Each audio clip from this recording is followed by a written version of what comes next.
जी हाँ। जी बच्चों, आप सभी को नमस्कार। और आप देख रहे हैं M2 क्लासेस। तो आप लोग कैसे हैं? तो हमें उम्मीद है कि आप लोग कहीं न कहीं मस्त होंगे, स्वस्थ होंगे और पढ़ाई में भी व्यस्त होंगे। तो व्यस्त रहना ज़रूरी है, क्योंकि अब टाइम बहुत कम है। और चाहे तो वो मैट्रिक का हो और चाहे तो वो 12th का हो, दोनों के लिए टाइम की अगर बात करें तो ज़्यादा टाइम नहीं बचा है। 10th के लिए 10-15 दिन कोई मायने नहीं रखता है एग्ज़ाम के लिए। ठीक है, तो आइए आज हम लोग पढ़ेंगे क्लास 10th की ओर।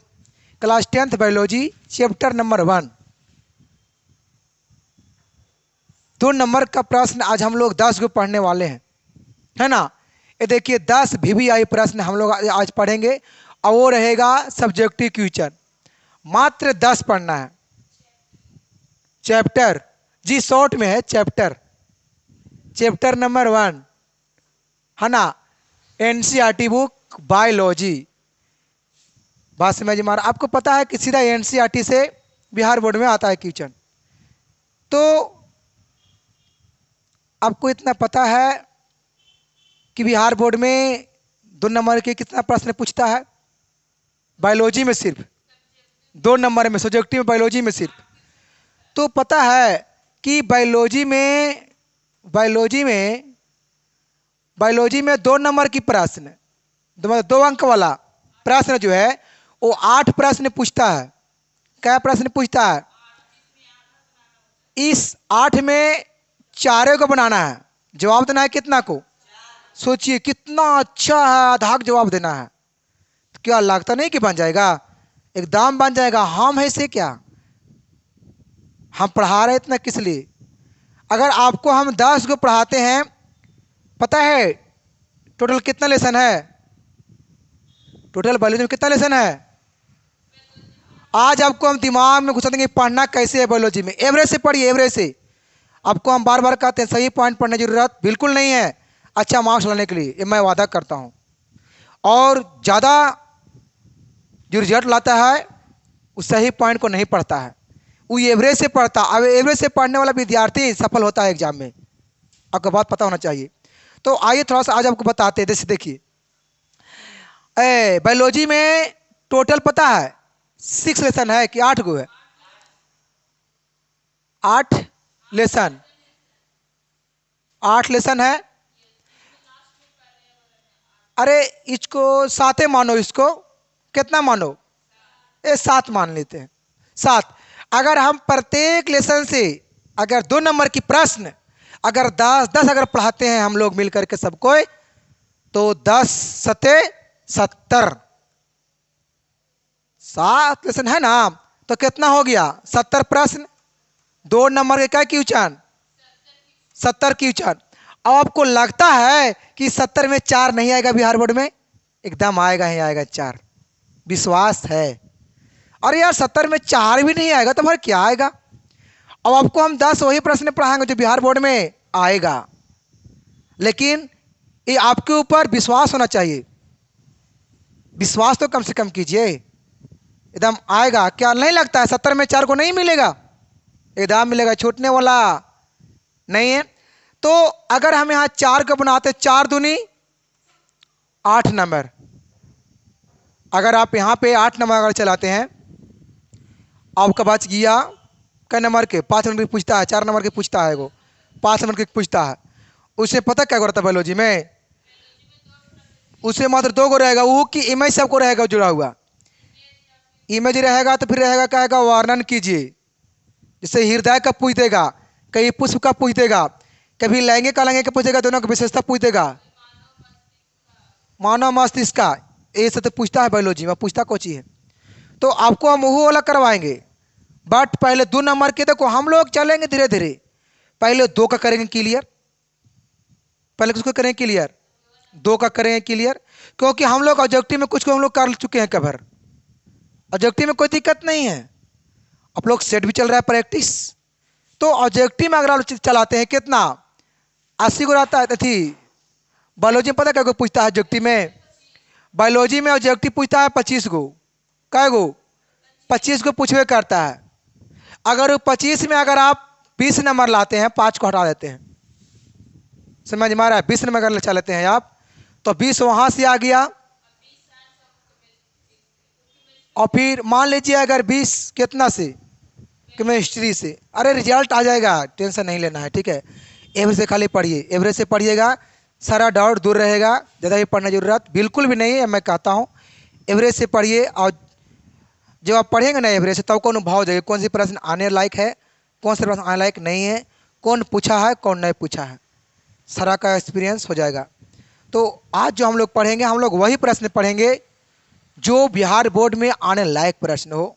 आलतू फालतू बकवास प्रश्न पर चर्चा ज़्यादा नहीं करना है, क्योंकि चर्चा करने से टाइम व्यर्थ में चला जाता है और बोर्ड में प्रश्न नहीं आता है, इसलिए उसी पर फोकस करेंगे हम लोग जो बोर्ड में प्रश्न आने लायक रहेगा, तब तो हम लोग का रिजल्ट अच्छा रहेगा।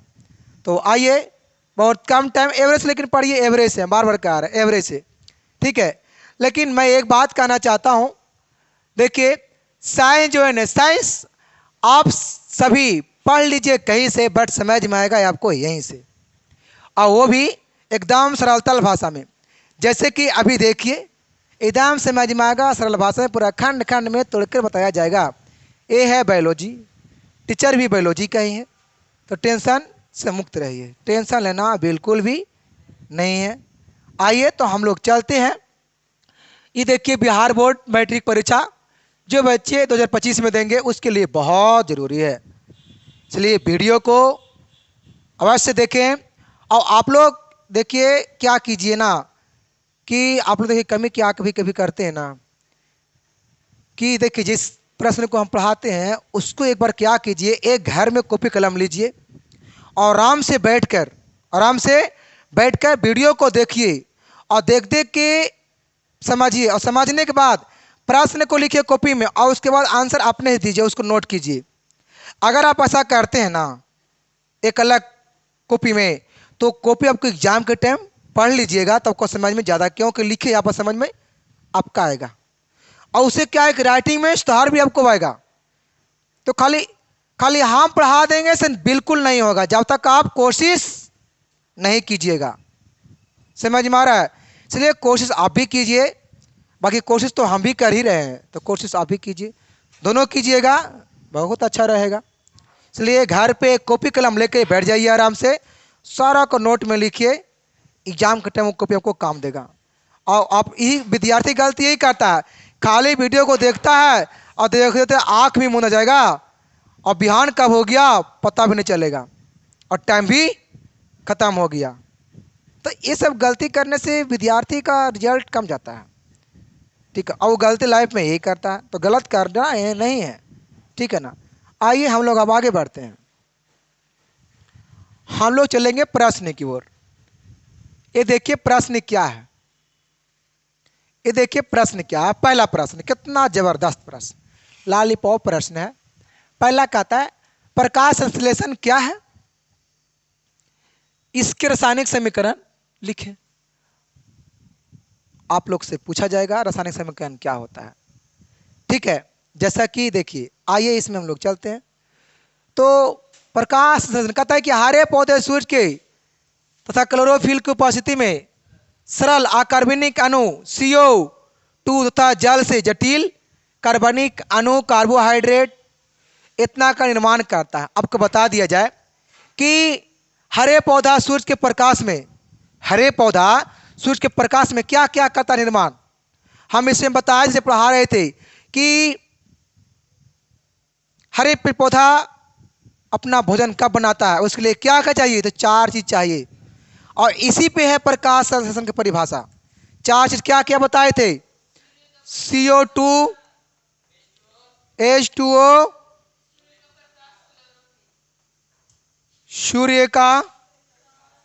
सूर्य का प्रकाश बताए थे बाबू, और फिर बताए थे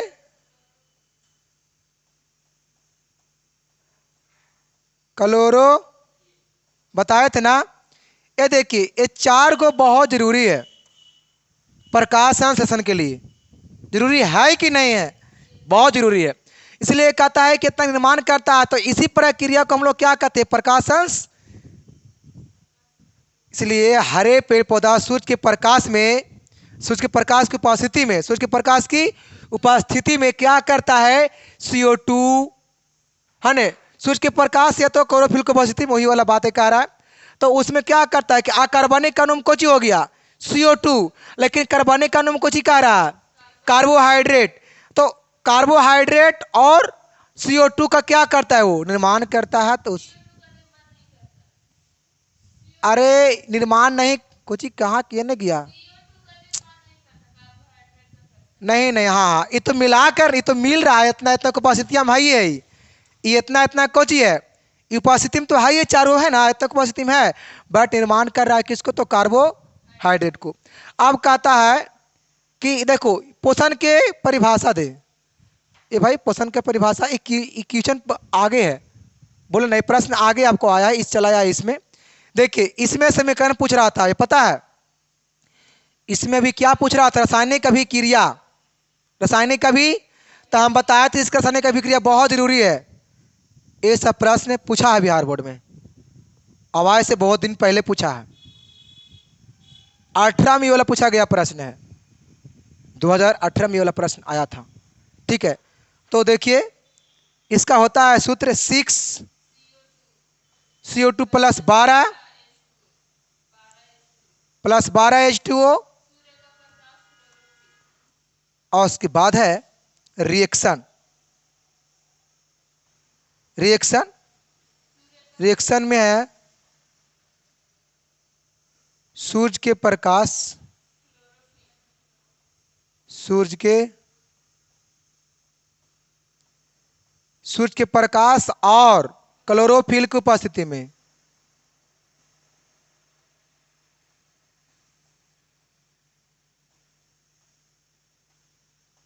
क्लोरोफिल के उपस्थिति में, इतना की उपस्थिति में देखिए क्या बनाता है, तो C6H12O6 और प्लस 6H2O और प्लस 6, यहाँ 6H2O प्लस 6O2, ये हो गया क्या, प्रकाश संश्लेषण के रासायनिक अभिक्रिया, याद है नहीं वाला, क्या है 6CO2 प्लस 12H2O, और जब भी करवाना है अभिक्रिया वो दो को उपस्थिति में करवाना है, एक सूर्य के प्रकाश की उपस्थिति में और क्लोरोफिल की उपस्थिति में। जब करवाते हैं तो ग्लूकोज बनता है, इसको हम लोग बोलते हैं ग्लूकोज, ग्लूकोज है ना, ग्लूकोज है ना। और फिर क्या बनाता है, जल और फिर ऑक्सीजन, ये गैस है ऑक्सीजन। इतना अगर आप कर देते हैं 2 नंबर फिक्स है। अब आइए देखिए, कहता है पोषण किसे कहते हैं, तो पोषण जीवों के लिए बहुत जरूरी है कि नहीं। कहता है कि सजीव में होने वाला उपापचयी क्रियाओं के संपादन में खर्च होने वाले जैसे ऊर्जा, सही बात है, सजीव का कहा है कि जब भी कोई क्रिया जब करता है तो उसमें खर्च क्या है, ऊर्जा, खर्च क्या है, तो ऊर्जा कहाँ से मिलेगा भाई, तो पोषण से मिलेगा ऊर्जा। कहाँ से मिलेगा ऊर्जा, अब भाई पोषण कहाँ से मिलेगा, तो पोषक तत्व से मिलेगा पोषण। कहाँ से मिलेगा, आपको ऊर्जा कहाँ से मिला, ऊर्जा कहाँ से मिलेगा, पोषण से मिलेगा। ऊर्जा कहाँ से मिलेगा, पोषण से। भाई पोषण कहाँ से मिलेगा, तो पोषण मिलेगा पोषक, पोषण कहाँ से मिलेगा, तो पोषक।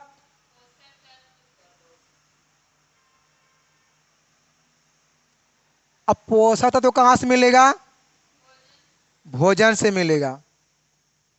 कहाँ से मिलेगा, देखिए जब आप खाना खाएंगे, जब आप क्या खाएंगे, तो इतना करने के बाद हमें क्या मिलती है, एनर्जी मिलता है।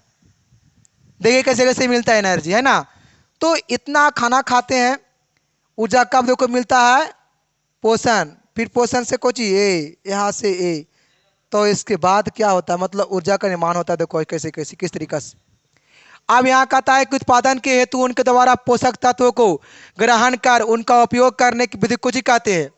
अरे सीधी बात है, पोषण तत्वों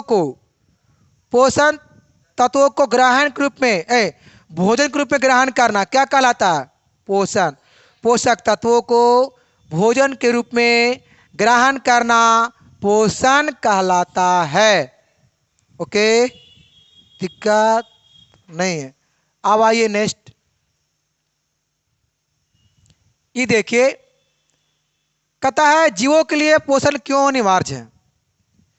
रियल बात है, सभी जीव के लिए पोषण होना बहुत जरूरी है। तो क्यों जरूरी है, कहता है कि जैविक प्रक्रियाओं के संचालन, वृद्धि, टूट फूट गया माने वृद्धि के लिए, संचालन के लिए, अब माने कहीं हाथ पे टूट फट गया तो उसे मरम्मत करने के लिए पोषण की होना बहुत जरूरी है। माने हम बड़े हो रहे हैं, तो उसके लिए भी क्या चाहिए, पोषण चाहिए ना, वृद्धि लिए। अब टूटी फूटी की मरम्मत आदि विभिन्न कार्यों के लिए जीवों में ऊर्जा की आवश्यकता होती है। समझ में आ रहा है, जीवों में ऊर्जा की क्यों आवश्यकता होती है, वृद्धि के लिए। अदर संचालन के श्वसन क्रिया चलाता रहता है, अंदर में श्वसन क्रिया है, वृद्धि है, रक्त परिवहन है, ये सब संचालन वाला है। तो इस आओ देखिए माने कहीं टूट फूट गया, हड्डी वुड्डी किस तरीके से घसा गया, से भगवान करे कि ना हो, अगर हो गया तो बता रहे हैं, उसके लिए चाहिए पोषण होना बहुत जरूरी है। समझ में आ रहा है। यह ऊर्जा पोषण विधि से प्राप्त भोज्य पदार्थ द्वारा प्राप्त होता है। किससे होता है प्राप्त, भोज्य पदार्थ। भोज्य पदार्थ समझ में आता है, खाने वाला पदार्थ को बोलते हैं भोज्य पदार्थ। किसके बोलते हैं, खाने वाला क्या बोलते हैं, भोज्य पदार्थ। इसे देखो आप लोग भी, अब ये नहीं देखो बाबू, बातें भी है, आप लोग भी खाने में कभी कमी मत कीजिए। पोषक होना जरूरी है बॉडी को, क्योंकि पूरा बॉडी टिका है खाने पान पर। इसलिए स्वस्थ खाना खाइए तभी मस्त रहिएगा, स्वस्थ फिर मस्त नहीं। इसलिए स्वस्थ खाइए, साफ सुथरा खाना खाइए, बहुत अच्छा रहेगा। ठीक है, तो ये वाला हो गया। कोई दिक्कत, जीवों के लिए पोषण क्यों जरूरी है समझ में आ गया, कोई दिक्कत किसी प्रकार से नहीं है। अब आइए आगे बढ़ते हैं। ये देखिए परजीवी पोषण क्या है। परजीवी पोषण क्या है, परजीवी किस प्रकार अन्य जीवों अपने पोषण हेतु आश्रित रहता है। आखिर परजीवी जो जीव है से क्या है, आखिर वो दूसरे भोजन के लिए दूसरे जीव पर निर्भर क्यों रहता है, सवाल वाला खड़ी होती है। तो आपको पता है ना कि परजीवी किसे कहते हैं। चलिए बहुत मस्त सवाल दिया है, परजीवी किसे कहते हैं।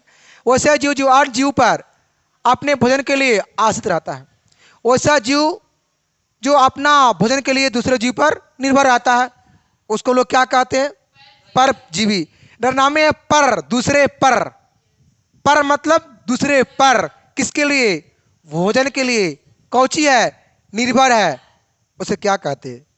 कोई दिक्कत, कहता है जैसे में मलेरिया परजीवी से, मलेरिया परजीवी जो अपना भोजन के लिए मच्छर एवं मनुष्य पर आश्रित है। मलेरिया निर्भर है कि नहीं मनुष्य पर, उसको अपने आप को ठीका है, खाना कहाँ से खाएंगे, अवान के काट के जब भाग जाता है, इसलिए मारते तो कोई बचाता भी नहीं है, बजा यही वजह हो जाता है। ठीक है, अब आइए नेक्स्ट। ये देखिए इसमें क्या कह रहा है, सुनेंगे बहुत ध्यान से। कह क्या रहा है, पित्त क्या है, पित्त क्या है, मानव के पाचन में इसका क्या महत्व है। पित्त क्या है, जब मनुष्य खाना खाता है तो उसकी पाचन में इसका क्रिया, इसका काम क्या है, ये काम क्या करता है। कहता है पित्त एक गाढ़ा हरा रंग का द्रव है। पित्त कैसा है, पित्त एक गाढ़ा और हरा रंग का द्रव है। पित्त हरा होता है, देखिए यहाँ पित्त है, पित्त हरा दिख रहा है, हरा होता है, जिसका स्त्राव यकृत कोशिकाओं से होता है। इसका स्त्राव किससे होता है, यकृत कोशिकाओं से होता है। किससे होता है, लीवर से। किससे, लीवर से। और पित्त ग्रहणी में आए अम्लीय कायम की अम्लीयता को नष्ट करता है। देखिए पित्त ग्रहणी में जो आता है तो अम्लीय कायम को कुछ कर देता है, नष्ट। अम्ल तो वो अम्ल को है, हाँ, तो वही मतलब अम्लीय कायम मतलब अम्ल को ही बातें कर रहा है वो। तो अम्ल को नष्ट करके और क्षार में देखो ना, आगे पढ़ते हैं, देखो क्षारीय बनाता है, बताए ना। अम्ल के खराब करके कुछ बनाता है, क्षार बना देता है। और पित्त में उपस्थित लवण वसा के विखंडन या पायसीकरण में सहायक होता है। किसमें? पित्त में उपस्थित लवण जो है वसा के लवण वसा के विखंडन या पायसीकरण में कुछ होता है। जब वसा टूटता है तो उसमें वो कुछ होता है, सहायक होता है। कौन? लवण। बस समझ में आ रहा है? तो अगर सवाल उठ जाती है कि पित्त क्या है, तो पाचन पित्त का कार्य क्या है, तो बोलना है पित्त कैसा होता है। तो पित्त हरा गहरा रंग का द्रव होता है, गहरा द्रव होता है। और इसका काम क्या है? इसका काम ये है ना कि हमारा बॉडी में जब हम खाना जब खाते हैं तो वो आम्ल से क्षार में बदलता है, आम्ल से बदल के वो क्षार में लाता है। आम्ल से किस में तोड़ता है? क्षार में तोड़ता है। मेन इसका प्रोसेस यही है। किसका प्रोसेस? पित्त का। बात समझ में आ रहा है? पित्त का मेन प्रोसेस ये है, जैसे कि यहाँ पे देख रहे हैं। अब आइए नेक्स्ट, कहता है भोजन के पाचन में लार की क्या भूमिका है। तो जो हम लोग खाना खाते हैं, देखो पहले से हम पढ़ लेते हैं, बाकी तो जानवे करते हैं हम लोग हैं। कहता है लार में उपस्थित इमाइलेज की एंजाइम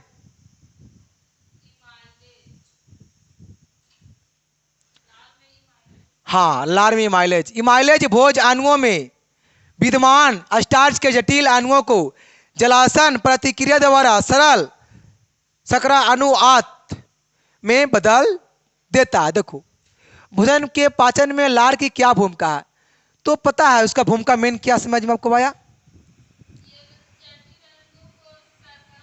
हाँ देखो, इस जटिल अणुओं को कुछ ही करता है, शर्करा में बदल देता है। कौन? लार्वा। कौन? लार। अरे मुंह में लार होता है। देखिए जब कोई इंसान जब बोलेगा, देखो उसके मुंह से पानी फेंकेगा। क्या फेंकेगा? तो मुंह में लार होना बहुत जरूरी है। अगर आप रोटी खा रहे हैं, अगर आपको मुंह में लार अगर नहीं रहेगा तो जटिल पदार्थ कभी टूटेगा ही नहीं। टूटेगा कभी ओला नहीं टूटेगा, ओला ओसी के ओसी रह जाएगा। अरे मुंह में पानी होना बहुत, पानी मतलब वही लारे की बात हो रहा है। तो मुंह में लार होना क्यों जरूरी है? तो क्योंकि इससे भोजन जटिल से टूट कर किस में बदलता है? शकरा में बदलता है। किसे बदलता है? शर्करा में बदलता है। तो उससे क्या होता है कि अंदर जाने की, अंदर जाता ही बहुत जल्दी, अब पाचन क्रिया आसानी से होता है, कोई दिक्कत नहीं। यही तो है लार का भूमिका। किसमें? भोजन के लिए, पाचन भोजन के लिए, भोजन के मतलब पाचन के लिए। अब आता है सवाल, शाकाहारी जीव में छोटी आंत और मांसाहारी जीव से लंबी क्यों होती है? सवाल बहुत अच्छा दिया है, ये हम पढ़ाए थे, याद आ रहा है? याद आ रहा है? पढ़ाए थे ये वाला बात को कि शाकाहारी जीवों का कुछ होता है छोटी आंत, मांसाहारी से लंबा, लेकिन मांसाहारी का कुछ होता है। तो ऐसा क्यों होता है? देखिए क्योंकि शाकाहारी जीव द्वारा शाक पात के रूप में लिए गए भोजन से सेल्यूलोज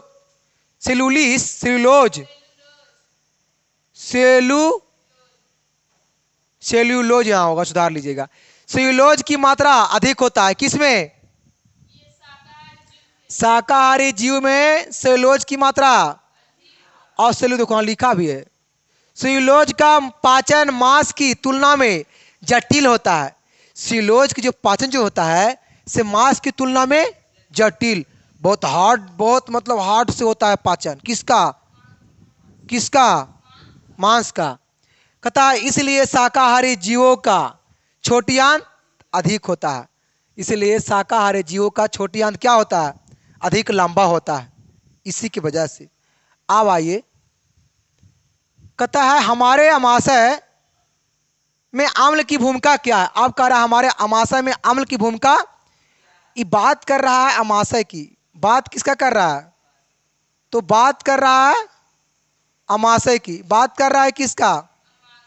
बात कर रहा है अमाशय का। अमाशय ये वाला है। अब इसमें कहता है कि हमारे अमाशय के जठर रस में हाइड्रोक्लोरिक अम्ल। आपको पता है यार कि इसमें कौन सी अम्ल है? इसमें कौन सी अम्ल है? HCl। आपको पता है कि जब हम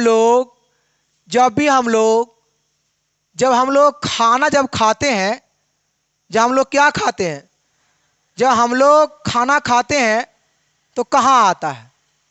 हाँ, देखिए, जब हम लोग खाना जब खाते हैं तो कहाँ आता है? शुरू होता है मुंह गुहा से। शुरू होता है कहाँ से? शुरू होता है मुंह गुहा से, और ट्रैंकिया होते आता है ट्रैंक ग्रास नली, ग्रास नली। तो ग्रास नली होते कहाँ आता है? अमाशय में। ई कहाँ है?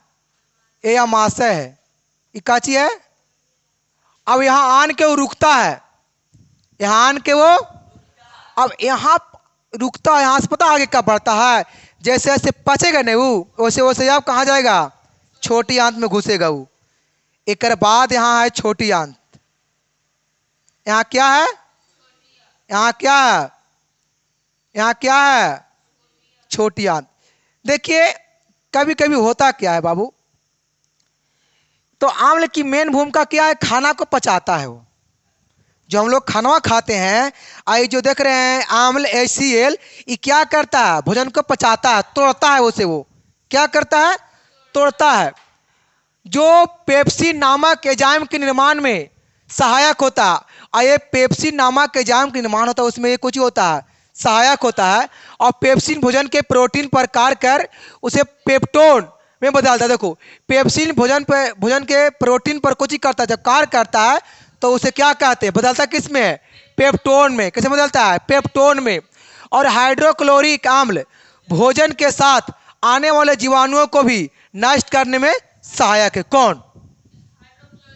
हाइड्रोक्लोरिकल। अगर मानिए कि इसे हम खा गए हैं साथ में कोची, अगर कोई जीवाणु अगर चल गया गलती से भोजन के साथ, क्या चल गया, तो पकड़ के वो तोड़ देगा। वो ये इतना हाई है मजबूत कि जे जाएगा खाली ईटा पखन को नहीं तोड़ पाएगा। बाकी कीड़ों अगर खा गए ना हम लोग, तोड़ देगा। देखते हो जी, एक गो लोग मीट खाता है, मतलब मांस खाता है, खस्सी के, बकरी के, पटरू के, मछली के। देखते हो बकरी पटरू का मांस कितना होता है? चिमनियन। उससे भी चिमन होता है सुअर का, सुअर के। देखिए सुअर को मांस, और उससे होता है वही बतख के मांस, एकदम जटिल रहेगा बतख को वाला मांसवा। वो लोग खा के जब पचा लेता है तो यार सोचो, तो ये लोग पचाता नहीं है, और में आम्ल होता है कोची HC, वही पचाता है। इतना मजबूते होता है। तो कोई दिक्कत है यहाँ से? किसी तरीके से कोई दिक्कत नहीं है। आगे बढ़ा जा। मृतजीवी पोषण, मृतजीवी पोषण, इसको निकाल के एक बार देखना जरूरी है, तैयार करके रखिए इसको। कहता है मृतजीवी पोषण किसे कहते हैं? जब कोई जीव अपना भोजन मृत या सड़ी गली वस्तुओं से प्राप्त करता है, उसे क्या कहते हैं? मृतजीवी पोषण। मृतजीवी पोषण किसे कहते हैं? हाँ, तो बोलेंगे वैसा जीव जो सड़े गले पदार्थ या मृत जीव पर अपना भोजन के लिए निर्भर है, उसे क्या कहते हैं? मृत जीवी पोषण कहते हैं। जैसे में कवक में इसी प्रकार का पोषण होता है, जैसे कवक, जीवाणु, बैक्टीरिया, वही सब है। ये सब क्या है? मृत जीवी पोषण है। कोई दिक्कत यहाँ से किसी प्रकार से नहीं है। अब आइए, अब हम लोग पढ़ते हैं। कहता है मनुष्य के आहार नाल का एक स्वच्छ नामांकित चित्र बनाइए। बनाने आता है? आता है? आता है? चलो ठीक है, हमको भी आता है। देखिए, सबसे पहले क्या करेंगे बाबू? बनाने के लिए इसका आसान है कि सबसे पहले आप 3 लिखिए, उल्टा 3 लिखे। आता है? देखिए 3 लिखना है।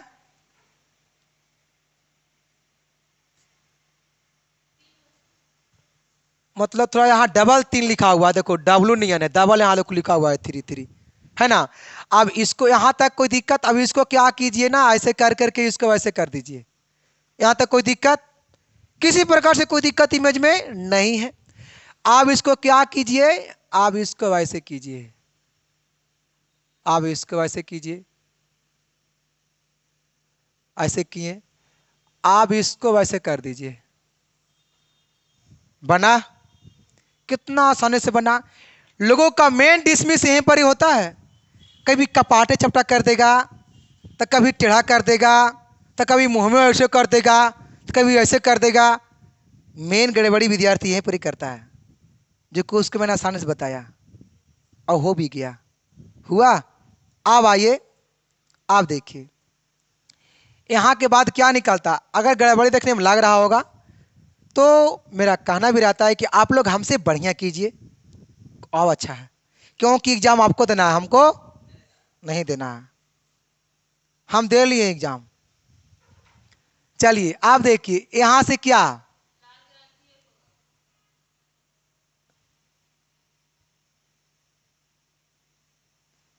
देखिए ऐसे बना दीजिए। और यहाँ पता है कौन ग्रांति है?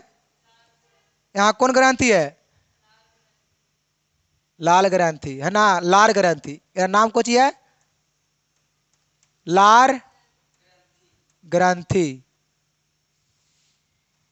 लाल ग्रांति फटाफट पढ़लथिन और एग्जाम दिलथिन, रिजल्ट अच्छा लेलथिन। है ना, कुछ कहलथिन। हाँ। अब देखिए यहाँ पे क्या है, ग्रास नली। क्या है? ग्रास, कर दीजिए, नहीं भी गलत ना है, इसे ग्रास नली कर दी, कोई बात नहीं है।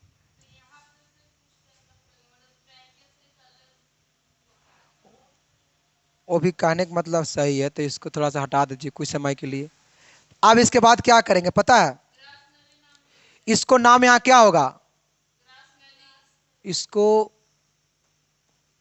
ग्रास नली है यहाँ पर ही, ग्रास नली, ग्रास। आप देखिए यहाँ पता है डायफ्राम होता है ऊपर में। क्या होता है? डायफ्राम आता है। देखिए एक खोपड़िया नहीं है, देखिए डायफ्राम। यस, यस, ये है डायफ्राम, है कि नहीं है?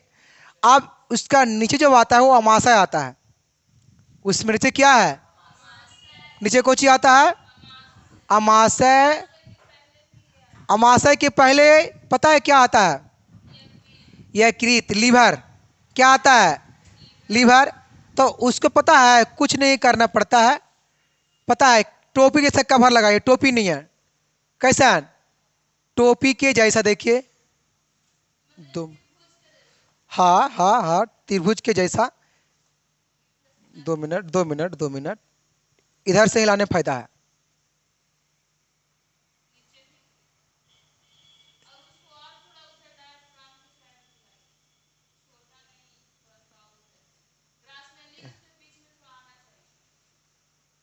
तो इसको अब आगे, यस। ये है पता है क्या? इसको नाम क्या है जी? यकृत। और इसको हम नाम क्या दिए थे? डाया।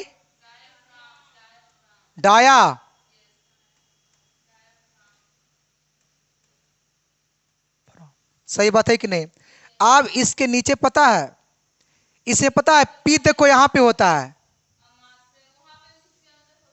पितवा यहाँ पर है, तो अंदर में देखो यहाँ पर ही ऐसे रहेगा पितवा। ये कौची है? ये पीत है। पीत का रंग कैसा होता है? हरा। ये पीत। अब देखिए बाबू, यहां से क्या करना है, यहां से क्या करना है? अमाशय।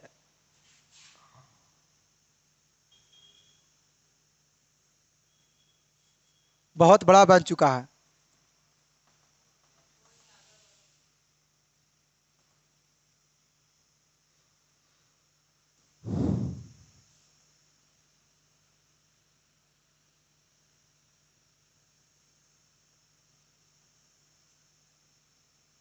अरे अरे, क्या हो रहा है?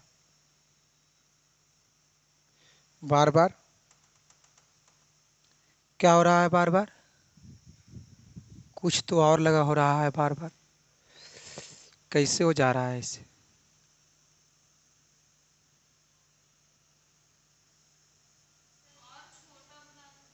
छोटा आ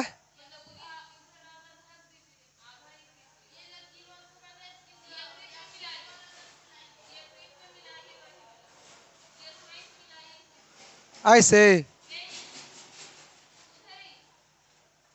नीचे से ना।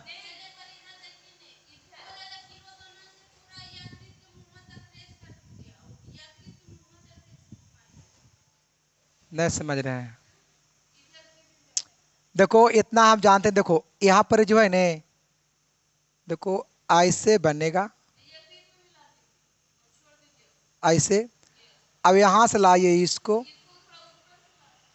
हाँ ऊपर से लाइए, ऊपर से लाइए इसको, ऐसे लाइए।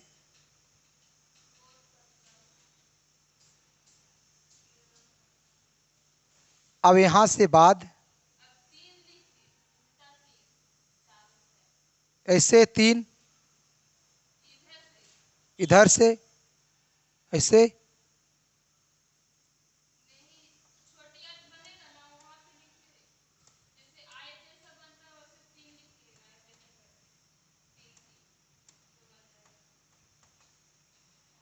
अरे देखो कैसे बनता है, उतना ज़्यादा दिमाग लगाने की जरूरत ना है, यहाँ से ऐसे ऐसे करो। देखिए हर चित्र में क्या, अरे बहुत बड़ा लगा हो गया, इतना बड़ा करेगा तो पेट फाड़ देगा, क्या करेगा फिर, पेट फट जाएगा ऐसा ही। हाँ फिर पेट का होगा, फट जाएगा। इसका बीच में ऐसा ही कहा कीजिए, घुमाते रहिए, ऐसा ही कहा कीजिए, घुमाते रहिए। एक घुमाने से कुछ हो रहा है, खानवा पच रहा है, एकरो पच रहा है, हमरो पच रहा है, दोनों को पच रहा है। अभी देखिए अब खाना कहाँ आता है, छोटी आंत में, और यहाँ पर ही कुछ होता है, खाना निकल जाता है, इसको नाम है गुद्दा। नहीं दिख रहा है ने, इसके ऊपर कवर लगा दीजिए ना जी। अब बाकी आप लोग उतना नहीं कर लीजिएगा, इस पर कवर लगा दीजिए बढ़िया से, मोटा से थोड़ा सा, ठीक है। अब हम खोजिएगा, छेनवे नहीं है वो, आप लोग कीजिए, छेनवा नहीं है ना, हमारा तरह से क्या होगा इमेजवा में, हमसे बढ़िया आप बनाइए, क्योंकि पाना आपको है, हमको नहीं पाना है। तो देखिए, तो इसको बाबू नाम है, ये जो देख रहे हो, ये देख रहा है ये वाला, हाँ ये है बड़ी आंत, ये कौची है, ये बड़ी आंत है। लेकिन आप देखिए, ये देखिए, ये पता है, ये है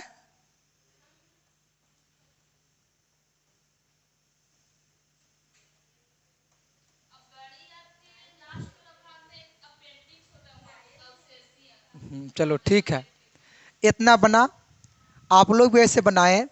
देखिए हम लोग खाना स्टार्ट करते हैं, पता है हमको, गुहा से हम लोग खाना स्टार्ट करते हैं, मुख गुहा से। तो ये आप अच्छा से बनाइए, ठीक है, इतना तो हम बता रहे थे, इस तरीक़ा से बनता है, ठीक है। तो हम लोग मुँह गुहा से स्टार्ट करते हैं, और खाना कहाँ पचता है, छोटी आंत, देख रहे हैं कहाँ खान, मतलब पूरा तरीका से भोजन यहाँ पचता है पूर्ण रूप से छोटी आंत में।